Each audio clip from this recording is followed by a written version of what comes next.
Momentum and Newton's law of motion. October, November 17, paper 1, question number 8. The three forces acting on a hot air balloon that is moving vertically are its weight, the force due to air resistance, and the upthrust of the force. Right? So एक hot air balloon है जो कि ऊपर की तरफ is moving vertically, जो एक ऊपर की तरफ नहीं, मतलब ये वो नीचे की तरफ जा रही है, राइट, डिसेंड कर रही है, क्योंकि आगे लिखा है the hot air balloon descends vertically at a constant speed.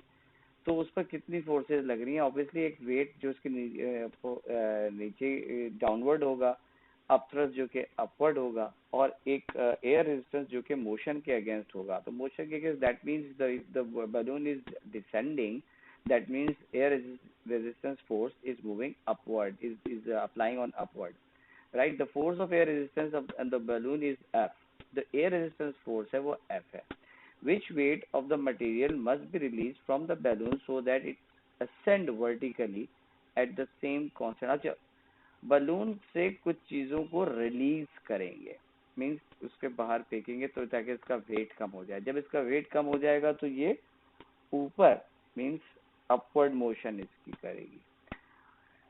आपने सो इट्स क्या the force of air is F है, राइट। आपको कोई और वैल्यू नहीं दी गई सिवाय एफ के ना, तो आपने इस आंसर को कि कितने फोर्स को रिलीज किया जाए, यानी कि इन टर्म्स ऑफ एफ आपने आंसर देना है कि ये ऊपर जाना शुरू करे at a constant velocity, right, कि कांस्टेंट स्पीड से जाना शुरू करे। तो ये नीचे की तरफ इसका वेट है, अपथ्रस्ट ऊपर है, एयर रेजिस्टेंस ऊपर है और बॉडी मूव नीचे कर रही है, और ये चाहते हैं कि बॉडी अब जो है ऊपर की तरफ मूव करे, वेट है, अपथ्रस्ट है, और फ्रिक्शन जो एयर रेजिस्टेंस फोर्स है वो इंस्टेड ऑफ मूविंग पहले था कि वो अपवर्ड की तरफ मूव था, अब उसका डाउनवर्ड की तरफ मूवमेंट होगी, तब कहीं जाकर के वो क्योंकि रेजिस्टेंस फोर्स है वो हमेशा वेट के मोशन के अगेंस्ट होती है। तो पहली कंडीशन के लिए weight is greater which is result जो एफ है जो कि रेजिस्टेंस फोर्स है प्लस अपथ्रस्ट, और दूसरी कंडीशन के लिए वेट की टर्म में देखें तो वेट में अपथ्रस्ट माइनस एफ, तब कहीं जाके होगा, राइट।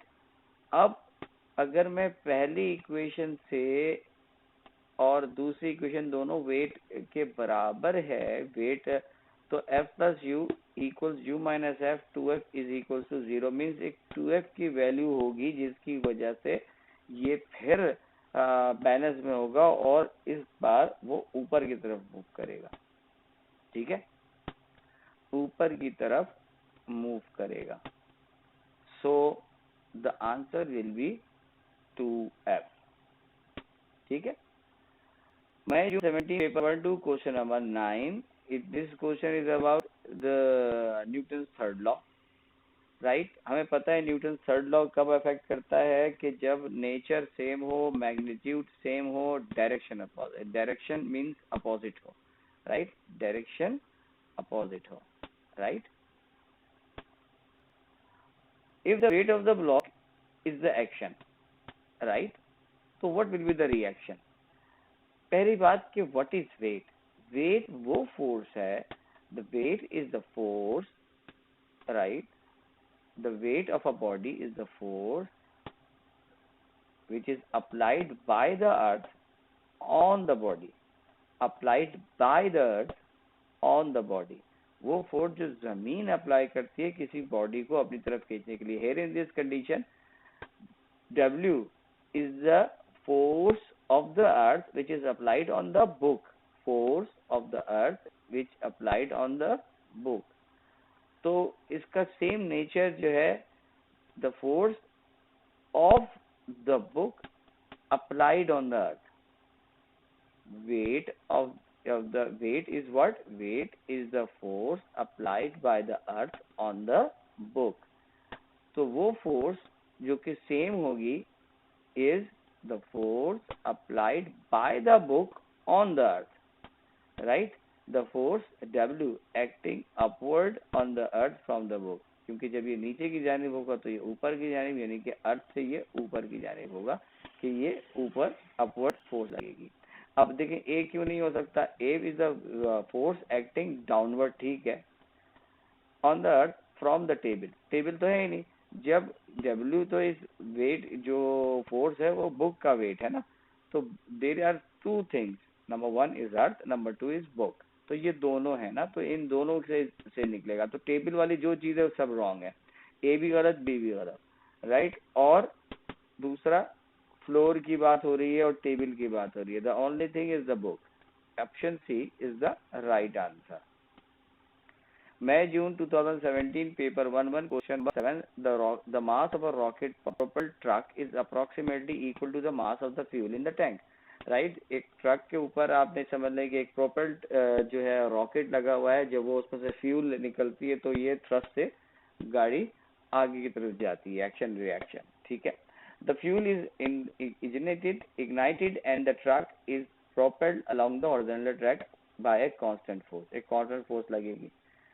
अगर कांस्टेंट फोर्स लग रही है तो that means F equals M A, ठीक है, तो A equals F over M. अब चूंकि मैं मास में फ्यूल को भी इंक्लूड कर रहा हूं और फ्यूल कंबस्ट कर रही है, जब फ्यूल कंबस्शन पे जा रही है तो इसका मतलब मास डिक्रीज हो रहा है, जब मास डिक्रीज हो रहा है तो मीन्स एक्सेलरेशन बढ़ रही है, ठीक है। whereas if the force is constant, if the mass is decreases then acceleration will increases, right. During the last run of the fuel are consumed at a constant rate. During a test run the fuel is consumed at a constant rate. Which statement describes the acceleration of the truck during the test run, right. The acceleration of the truck increases as the fuel consumed. Acceleration increase होगी, fuel consume होगा, means mass decrease होगा और acceleration बढ़ेगी, so option B is the right answer. The acceleration of the truck is 0. The truck moves at a constant velocity. Constant velocity में तो truck acceleration 0 होगी, लेकिन problem यहाँ पे ये है कि कांस्टेंट रेट बता रहे हैं, मींस एक्सेलरेशन की बात हो रही है। मई जून 2017 पेपर 11 क्वेश्चन 10, एक ग्राफ है जो कि मोमेंटम वर्सेस टाइम का है, राइट। और आपको पता है कि force is equals to the rate of change of momentum, ठीक है।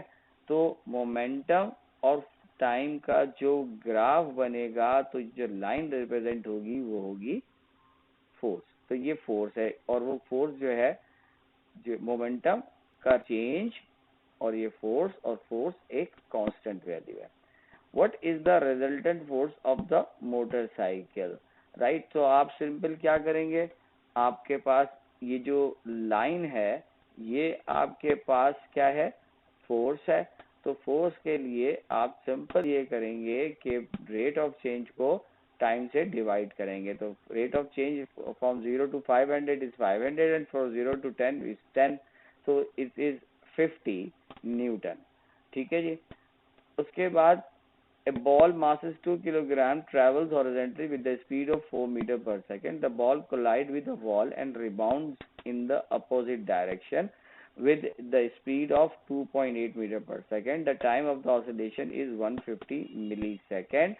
What is the average force exerted on the wall? देखिए किसी बॉल को अगर दीवार पे वॉल पे जो है वो कोलाइड करेगा तो ऑब्वियसली जो फोर्स बॉल वॉल पे लगाएगी, बॉल भी एग्जैक्टली वही फोर्स अपोजिट डायरेक्शन में, राइट, वो बॉल पे लगाएगी। तो भले चाहे हम force applied on a ball मालूम करें या force of the ball applied on the ball मालूम करें, दोनों की बात एक ही चीज है, न्यूटन थर्ड लॉ। तो अब हम कैसे मालूम करेंगे, हम ऐसे मालूम करेंगे कि जो rate of change of moment average force मालूम करने का है, तो हमें सबसे पहले rate of change of momentum मालूम है। बेसिकली फोर्स का फार्मूला क्या है, rate of change of momentum, उसके लिए पहले तो चेंज इन मोमेंटम मालूम करते हैं। ये केस है रिबाउंड का। रिबाउंड के केस में जो चेंज इन मोमेंटम है उसका formula is m equals u plus v। क्योंकि डायरेक्शन अपोजिट हो रही है और डिफरेंस है तो माइनस माइनस प्लस हो जाता है, तो बीच में ये प्लस आता है, u plus v upon into m which is rate of change of momentum. तो मास आपको मालूम है 2 किलोग्राम है, 4 मीटर पर सेकंड स्क्वायर और 2 मीटर पर second square, that two will be added and divided by the time, which is what, 150 millisecond. Remember to convert that millisecond into second. तो आपके पास ये है 2 4 प्लस 2.8, इनको ये चेंज इन मोमेंटम हो गया और ये टाइम, तो you will be getting what, 91 Newton. So question number 26, October November 16, paper 1-2, question number 1-2. A bullet of mass 8 kilogram travels at a speed of 300 meter per second. The bullet hits a target and stops after a time of 10 microsecond. Target में hit किया और penetrate कर गया और 100 metre पर second के बाद stop कर गया. यानी कि जब वो टारगेट से टकरा रहा था तो उसकी स्पीड 300 है, 100 माइक्रोसेकंड के बाद उसकी स्पीड 0 हो गई. What is the average force exerted by the target on the bullet? F equals ma. F equals ma में मुझे एक्सप्रेशन चाहिए. एक्सप्रेशन कैसे मालूम होगा? मेरे पास चेंज इन वेलोसिटी मौजूद है, राइट, 300 से 0 पे हो रहा है और टाइम मौजूद है 100 माइक्रोसेकंड. मैंने इन सब को इसमें पुट किया. पहले तो मैंने एक्सप्रेशन मालूम किया, एक्सप्रेशन को v minus u upon t से, right, 0 minus 300 into 100 into 10 microsecond. Microsecond means 10 to the power minus 6. I will get 3 into 10 to the power 6. और जब हम इसको मास से मल्टीप्लाई करेंगे तो I will get 24,000 Newton. Option B is the right answer. Option D is the right answer.